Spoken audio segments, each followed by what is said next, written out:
Halo guys, selamat sore. Jumpa lagi Teman Semangat bersama Dapa Agri Indonesia. Bertani mudah, bertani murah, bertani melimpah, bertani berkah.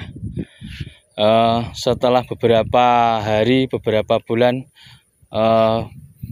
menjelang hari raya, tepatnya puasa sampai hari ini, kita melihat mereview lagi, yaitu tanaman padi kita yang beberapa hari, beberapa bulan kita tinggalkan. Tepatnya kurang lebih 1,5 bulan guys, ini kita tinggalkan. Kita tidak mereview untuk tanaman padi karena di sebelum-sebelumnya untuk kendala permasalahan di tanaman padi sudah kita singgung, sudah kita jelaskan dari awal.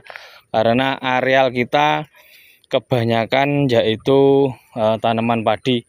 Dari awal kita review tanaman padi yang bersifat mengedukasi dengan penekanan biaya sekecil mungkin, hasil setinggi mungkin, dengan imbangan bertani mudah, bertani murah, bertani melimpah, bertani berkah.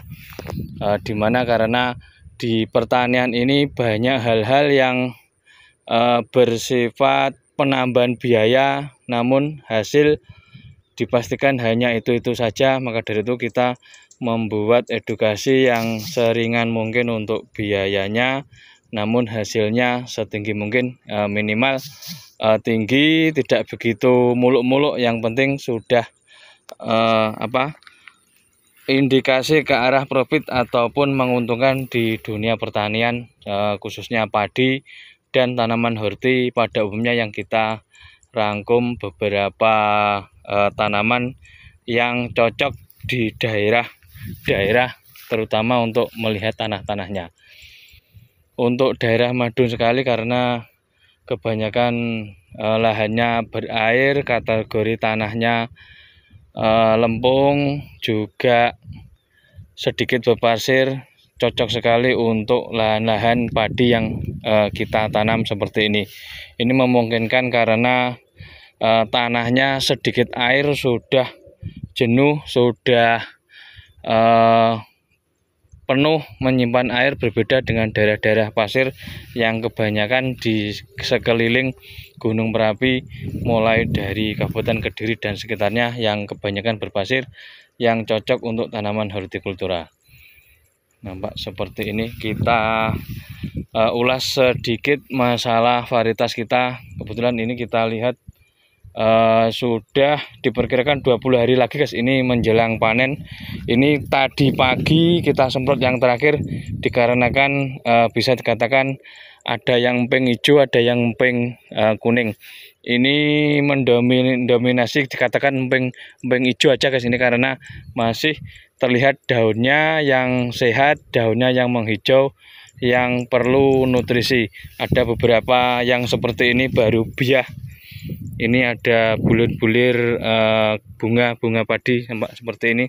Ini di salah satu yang tertinggal baru biah, namun di tengah-tengah yang sudah berisi sudah ada menguning, seperti nampak seperti ini. Kita ulas sedikit masalah varietas. Varietas ini kita andalkan yaitu Inpari 32, namun Inpari 32 yang kita terapkan selalu kita oplos guys. Artinya tidak tunggal Inpari 32. Kemarin dari awal kita memakai Inpari 32 HDB plus Logawa, Inpari 32 plus Mikongga, Inpari 32 plus Wayapu, Inpari 32 plus Cibogo. Ini kebetulan yang kita tanam Inpari 32 plus Logawa. Ini dikarenakan kondisi Inpari 32 yang di sekelilingnya banyak varietas yang baru-baru, bisa juga menimbulkan mengundang hama penyakit. Maka dari itu di beberapa tempat menurut pengalaman kita, Inpari 32 ini harus dilakukan pengoplosan agar lebih tahan, yang sebenarnya pada intinya yaitu kita mengambil bobot disukai pasar, juga rendemennya yang tinggi, namun kalah di ketahanan terhadap roboh. Maka dari itu kita gunakan media campuran sebagai penopang agar tanaman ini tidak roboh, juga kemungkinan persilangan antara keduanya menambah kekuatan sehingga adaptasi tanaman terhadap serangan hama penyakit lebih tahan, lebih kuat, juga hasil yang lebih tinggi. Nampak seperti ini. Ini yang kita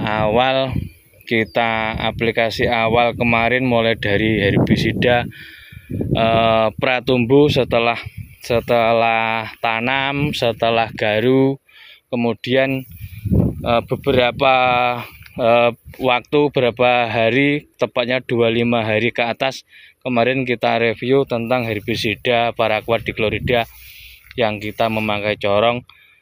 Inilah hasilnya dari perlakuan herbisida paraquat dichlorida.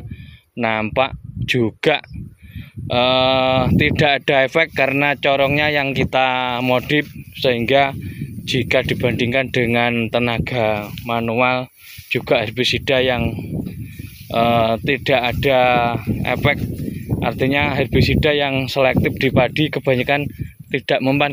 Artinya juga kita juga nggak menjelek-jelekan produk.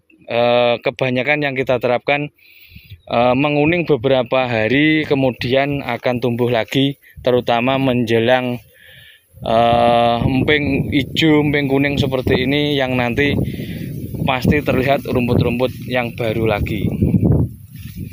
Maka dari itu kita sarankan untuk aplikasi herbisida paraquat dichlorida yang memakai corong yang tepat yaitu 25 ke atas, yang secara teori batang bawah juga sudah kuat, anakan juga sudah maksimal, tinggal pembesaran. Jika terkena sentuhan herbisida paraquat tidak sebegitu mengganggu bila dibandingkan yang masih kecil, yang rentan terhadap herbisida paraquat dichlorida. Ini kebetulan kita berada di tengah, nampak di kejauhan. Karena posisi tanaman adalah mix perpaduan logawa dan Inpar 32, nampak ada tinggi rendah guys. Namun secara teori kuningnya juga sama, tingginya sama, panennya nanti juga sama, hanya menunggu beberapa waktu. Kita ulas sedikit masalah pengendalian hama penyakit. Aplikasi herbisida yang terakhir yaitu hari ini tadi kita tidak mereview, namun kita bisa cerita. Yang kita berikan adalah pemakaian Providor 30 SP 2 pack. 2 pack artinya 200 gram. Kemudian kita tambah Viuron dengan berbahan aktif di VNT Viuron sejenis Tenco ataupun Osin, yang dulunya kita cuma pemakaian 50 gram. Kemudian kita kasih air, artinya kita jadikan untuk 19 tangki guys. Ini ada 1 hektar lebih, 2/4, kurang lebih 1,25 hektar, artinya cukup 19 tangki itu. Kita tambah upload 300 gram, kita jadikan 19 tangki. Kemudian fungisidanya ada Topsida berbahan metyltiovanat, kita mix dengan mancozeb dan propinap, artinya kita manfaat fungisida yang berada di tanaman melon, kita aplikasi juga di padi karena sama-sama fungi untuk jamur dan bakterinya.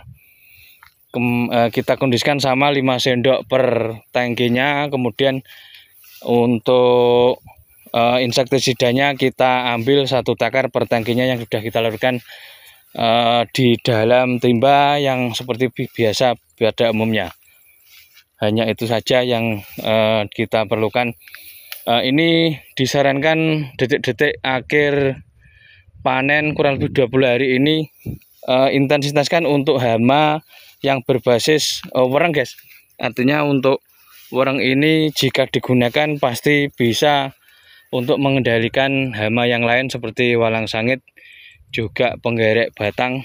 Nampak seperti ini, putih-putih ini adalah pelipat daun yang muncul saat menjelang biah jebul ini sudah terlanjur keluar untuk ulatnya, namun tidak ada apa-apa untuk sundepnya, hanya beberapa titik seperti ini. Ini adalah serangan jamur kategori mirip potong leher, namun yang diserang di bulir-bulir padinya.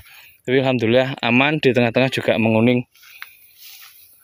Juga untuk pupuk buahnya ada salah satu, kita lihat potong leher nampak seperti ini.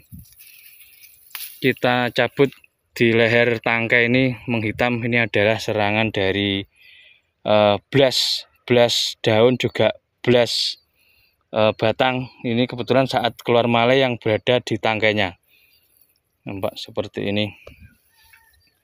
Disarankan juga untuk aplikasi berbasis wereng tadi yang kita terangkan, ada salah satu juga beluk seperti ini. Ini di bawahnya adalah ulat, namun ini hanya beberapa titik guys, tidak menyeluruh. Kita lihat hanya 1-2 titik, artinya memang ini puasa dapat 15 hari. Kemarin kita sudah tanpa perawatan, kita tinggal fokus di tanaman melon, artinya memang tidak ada kendala. Semprot terakhir kita selalu orientasi ke arah berbasis wereng, juga berbasis penggerek batang, artinya hama-hama penting yang di padi kita dahulukan agar nanti saat terjadi ledakan serangan tidak begitu membahayakan karena sudah kita kendalikan dari awal. Ini adalah yang pinggir, ini semacam rucah karena terdapat kematian saat kecil. Di sini memang sulit sekali karena dekat dengan sungai, dengan selokan yang dimana banyak mengalami kematian. Kita ambilkan dari benih tetangga, ada yang tinggi, ada yang nampak seperti ini. Ini yang tinggi-tinggi adalah sulaman guys, maka dari itu sulaman disarankan memakai bibit kita sendiri biar tidak nampak seperti ini. Ada yang tinggi, ada yang pendek. Karena di pinggir ini kemarin banyak serangan keong, kita ambil dari benih yang ada.